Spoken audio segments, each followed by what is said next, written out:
भगवान कृष्ण के जन्म महोत्सव की बहुत बहुत बधाई। जन्माष्टमी और भगवान कृष्ण का महोत्सव लोग मनाएंगे, जन्माष्टमी भी मनाएंगे, आप और हम भी मनाएंगे, खूब जन्मोत्सव भी हो। जन्माष्टमी का भी पर्व है, तो आप सभी को अभी से भगवान कृष्ण के जन्म महोत्सव की बहुत बहुत बधाई। हमारे लड्डू गोपाल कल्लू जी महाराज साल में एक बार उनके स्नान का हम लोग रखते हैं। तो कल रात्रि को 8 बजे से 9 बजे तक हमारे YouTube चैनल पर, फेसबुक पर आप लोग लाइव ठाकुर जी के 1 घंटे का 8 बजे से 9 बजे तक स्नान का दर्शन रात्रि को कर सकेंगे। मोबाइल पर आप लोग आराम से अपने YouTube, फेसबुक पर ठाकुर जी के सुंदर स्नान का दर्शन, जो साल में एक बार का हम लोग करते हैं, उसका दर्शन आप कर सकते।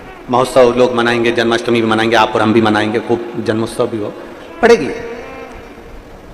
पर क्या श्रीमद् भागवत कथा कहती है, क्या भगवान कृष्ण का जन्म केवल जन्मोत्सव एक ही दिन मनाना चाहिए?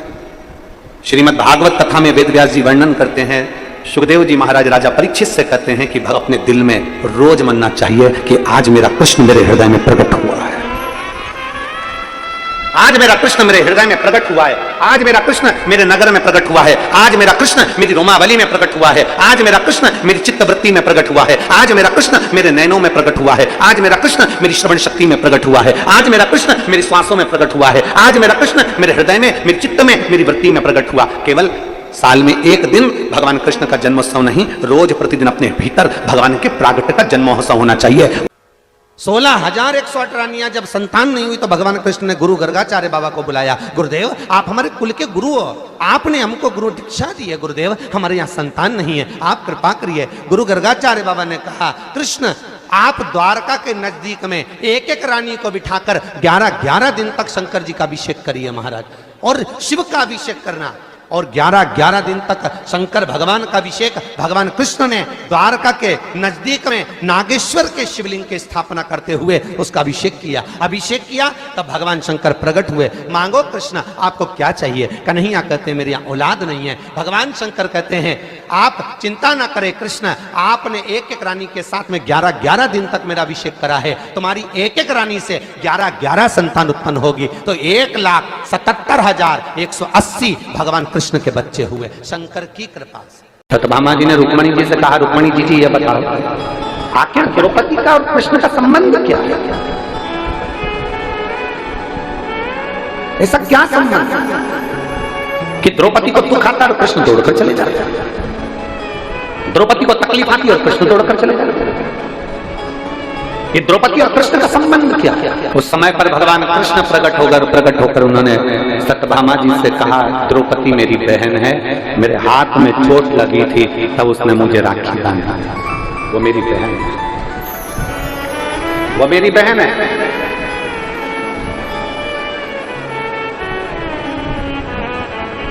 कृष्ण चले गए, फिर सत्यभामा बहुत प्रश्न करे। सत्यभामा जी ने फिर प्रश्न करा, रुक्मणी जी ये द्रौपदी को थोड़ी सी भी अकल नहीं है क्या?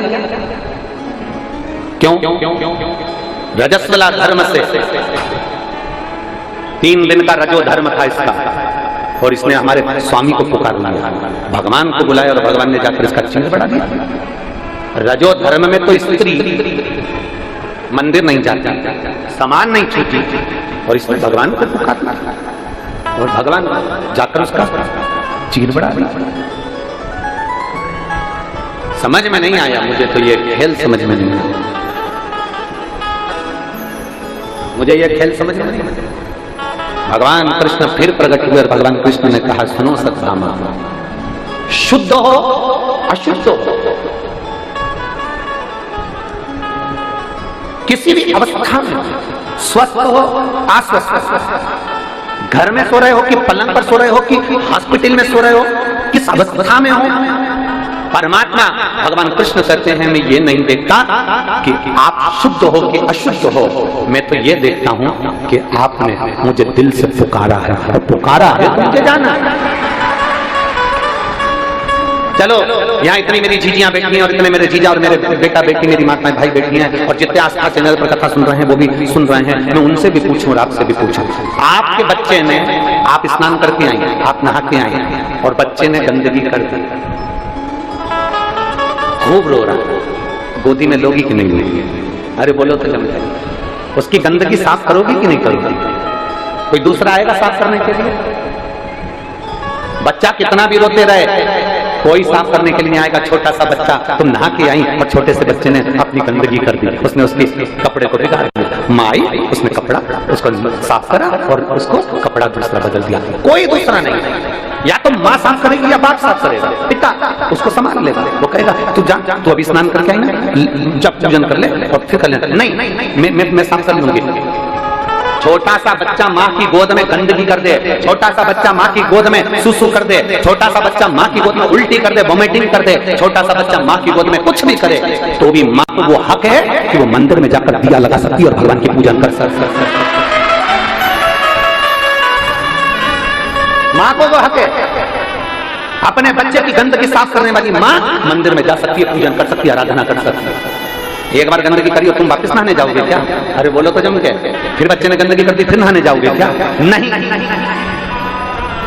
बच्चा गंदा हो गया तो माता पिता ने उसके कपड़े साफ करे, माता पिता ने उसको संभाल लिया। उसी तरह भगवान कृष्ण कहते हैं, अगर संसार का मनुष्य किसी भी अवस्था में, अच्छी बुरी किसी भी अवस्था में मुझे पुकारता है, तो भगवान कहते हैं मैं जगत का बाप हूं, मेरा नाम जगन्नाथ है, मुझे जाना पड़ता है।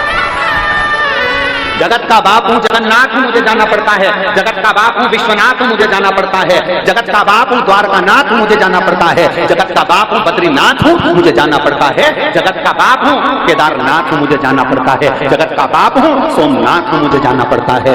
मैं जगत का बाप हूं, मेरा बच्चा जिस अवस्था में पुकारेगा मुझे जाना पड़ेगा, जिस अवस्था। सत्यभामा जी ने रुक्मिणी से फिर तीसरा प्रश्न किया, आखिर द्रौपदी ने ऐसा किया? और एक बार मुझे द्रौपदी से मिलना। सत्यभामा जी जैसे ही बोली तो भगवान कृष्ण जा रहे थे। कृष्ण जाते जाते सत्यभामा जी ने पूछा, स्वामी कहाँ जा रहे हो? भगवान बोले द्रौपदी के घर। अब तो सत्यभामा जी रुक्मिणी जी से बोली, कुछ करो ना, मुझे द्रौपदी को देखना। रुक्मिणी जी ने कहा, स्वामी आप अगर द्रौपदी दीदी के घर जा रहे हो तो हमको भी ले चलो। भगवान ने कहा चलो। रुक्मिणी सत्यभामा को ले गए। द्रौपदी बाल सुखा रही थी, पाटी पाड़ रही थी, कंगा कर रही थी, रोटी बना रही थी। इतने में द्वारकाधीश ने कह दिया, द्रौपदी तुम्हारी दो भाभी आई हैं, तुम ननद हो, तुम्हारे बाल तुम्हारी भाभी बना देगी।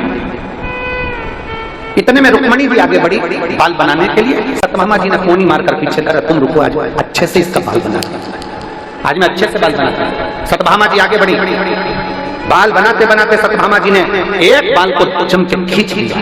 खींचते से जैसे बाल खींचा उसमें से आवाज आई, हे कृष्ण। कौन सी आवाज आई? हे कृष्ण। सत्यभामा जी को लगा द्रौपदी के केश में से आवाज। फिर खींचा, फिर आवाज आई, हे कृष्ण। फिर खींचा, फिर आवाज आई, हे कृष्ण। सत्यभामा जी रुक्मिणी जी से बोली, समझ में नहीं आ रहा।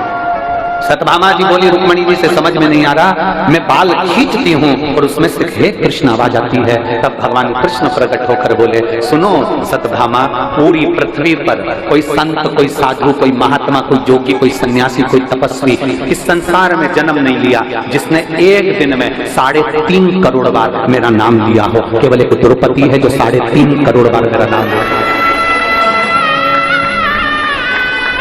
मनुष्य के शरीर पर 3.5 करोड़ रोम छिद्र हैं। एक एक शरीर का एक एक रोम गिना जाए तो 3.5 करोड़ रोम छिद्र इस मानव के शरीर पर हैं। ये 3.5 करोड़ रोम छिद्र मनुष्य को केवल एक दिन में 3.5 करोड़ बार मेरा नाम लेने के लिए दिया है। पर मनुष्य खाने में, भोग में, विलास में इतना डूबा रहता है कि वो 3.5 करोड़ बार मेरा नाम नहीं ले पाता। केवल संसार में एक द्रौपदी ऐसी है जो एक दिन में 3.5 करोड़ बार मेरा नाम लेती है, इसलिए मैं तोड़कर इसके पास आता हूं। केवल एक द्रौपदी है जो 3.5 करोड़ बार मेरा नाम लेती है। सत्यभामा जी हाथ जोड़कर खड़ी हो गई, हम भी आपका 3.5 करोड़ बार नाम नहीं ले पाते, हमारे लिए कोई आज्ञा करो कि हमको 3.5 करोड़ बार नाम का फल प्राप्त हो जाए, ऐसे कुछ कृपा कर दो। भगवान कृष्ण ने कहा, द्रौपदी सत्यभामा उसका केवल एक साधन है। शंकर भगवान माता सती को कुंभज ऋषि की कथा सुनाने ले गए थे। मेरे भोले बाबा अमरनाथ की गुफा में पार्वती को कथा सुनाने ले गए थे। अगर 3.5 करोड़ बार मंत्र का, जाप का, नाम का फल पाना है तो किसी शिव महापुराण की पंडाल में जाकर बैठ जाओ, जितने भक्त नाम लेंगे उसका सारा पुण्य आप और हमको प्राप्त होगा।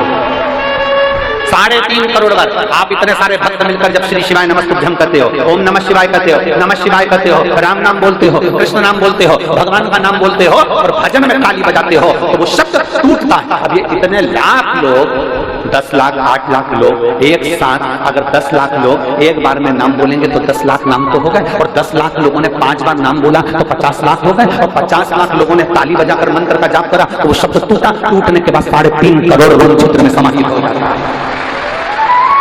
3.5 करोड़ रोम क्षेत्र में समाहित होता है। लोग पूछते हैं कि शिव महापुराण की कथा में जाने से हमारा काम क्यों हो जाता है? शंकर जी की कथा में पहुंचे हमारी बीमारी कम हो गई, शंकर जी की कथा में पहुंचे हमारे घुटने सही हो गए, शंकर जी की कथा में पहुंचे हमारी पीठ सही हो गई, शंकर जी की कथा में पहुंचे हमारी बहू को बेटा हो गया, शंकर जी की कथा में पहुंचे तो हमारी बीमारियां ठीक हो गई। उसका कारण क्या होता है? उसका केवल एक कारण है कि शंकर की कथा में ये 3.5 करोड़ रोम छिद्र का शरीर जब भगवान के मंत्र जाप में डूबता है, जैसे तालाब में नहाओगे तो पूरे कपड़े भी गीले होंगे और शरीर भी गीला होगा, बाल भी गीले होंगे, उसी तरह शिव महापुराण की कथा में जाओगे तो ये पूरा शरीर भगवान की भक्ति में गीला हो जाता है और हमारा दुख समाप्त हो जाता है। 21,600 श्वास प्रतिदिन निकल रही है, उस श्वास में शंकर का नाम लो।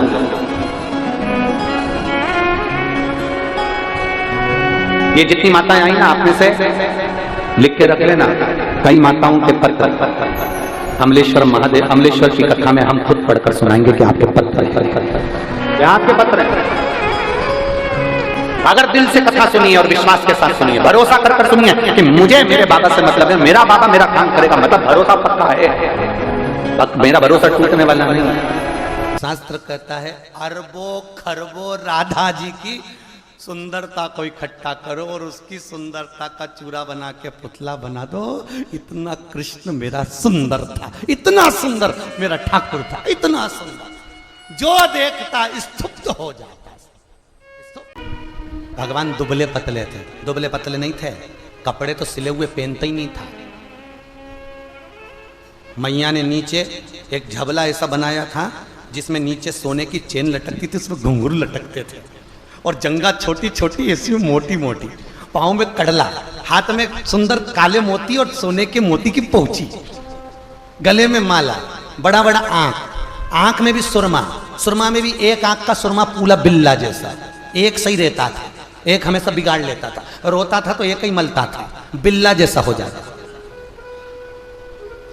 चुटैया, चुटैया में मोती लटक रहा है, मोती को पकड़ के मुंह में ले लिया, और किसी ने कहा कन्हैया भाग, और ऐसा ठुम ठुम ठुम ठुम भागे जहां लुढ़क जाए तो कहीं गाय अपने बछड़े को दूध पिला रही हो, वहीं जाके छुप जाए, और गाय के बछड़े को चिमटी खोल के भगा दे और खुद थन को मुंह में लेके चूसता रहे, और इसका भाई इसको ढूंढता रहे गया का, मालूम पड़े गैया के नीचे सोरिया, दोनों हाथ पकड़े, दोनों पांव पकड़े, टामाटोली कारी, आलकी की पालकी, जय कन्हैया लाल की। ब्रह्मा जी मन में सोच रहे ये देवता ओंधा लटका है,